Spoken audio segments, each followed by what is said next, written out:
लक्ष्य प्राप्ति के लिए दोस्तों यह एक प्रेरणादायक कहानी है।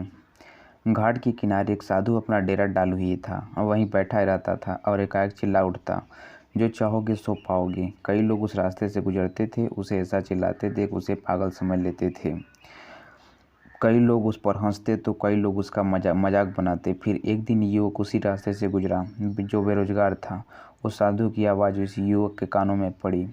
वो अभी भी चिल्ला रहा था, जो चाहोगे सो पाओगे, जो चाहोगे सो पाओगे, ऐसा ही चिल्ला रहा था। यह सुनकर उस युवक साधु के पास पहुंच गया और उसने पूछा कि क्या सच में जो चाहूँगा वो मुझे मिल जाएगा? क्या आप सही में मुझे दे सकते हो? इस साधु बोला कि अब पहले ये बताना होगा कि तुम क्या चाहते हो। तब युवक बोला, बाबा मैं चाहता हूँ कि मैं एक बहुत बड़ा हीरो का व्यापारी बनूँ। क्या आप इस इच्छा को हमारी पूरा कर सकते हो?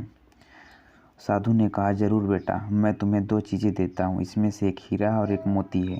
इनमें से तुम जितने चाहो हीरे मोती बना सकते हो। यह सुनकर युवक बेहद खुश हो गया। साधु ने युवक से कहा कि वो अपनी दोनों हथेली आगे बढ़ाए। जैसा साधु ने कहा वैसा ही युवक ने किया। साधु ने युवक की पहली हथेली पर अपना हाथ रखा, फिर कहा कि युवक, यह सबसे अनमोल हीरा है। इससे तुम जितना चाहो हीरे बना सकते हो। यह हीरा समय है।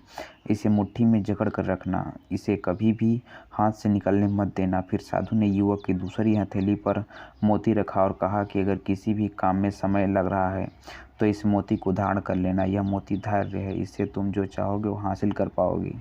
साधु की बातें युवक ने सुनकर धन्यवाद किया और वहाँ से चल दिया। साधु से उसे 2 गुरु मंत्र मिले थे। उसने सोच लिया था कि वो समय नहीं गंवाएगा और धैर्य से काम लेगा। कुछ ही समय बाद युवक ने अपने बड़े हीरे के व्यापारी के पास काम करना शुरू कर दिया। वह व्यवसाय पर हर गुरु सीखता चला गया और वह कामयाब धीरे धीरे होने लगा। अगर आप कोई लक्ष्य प्राप्त करना चाहते हो तो आपको समय और धैर्य दोनों की आवश्यकता होती है। बिना समय व्यर्थ किए अपने लक्ष्य की ओर बढ़ें, साथ ही किसी भी समय अपने धैर्य को दामन न छोड़ें।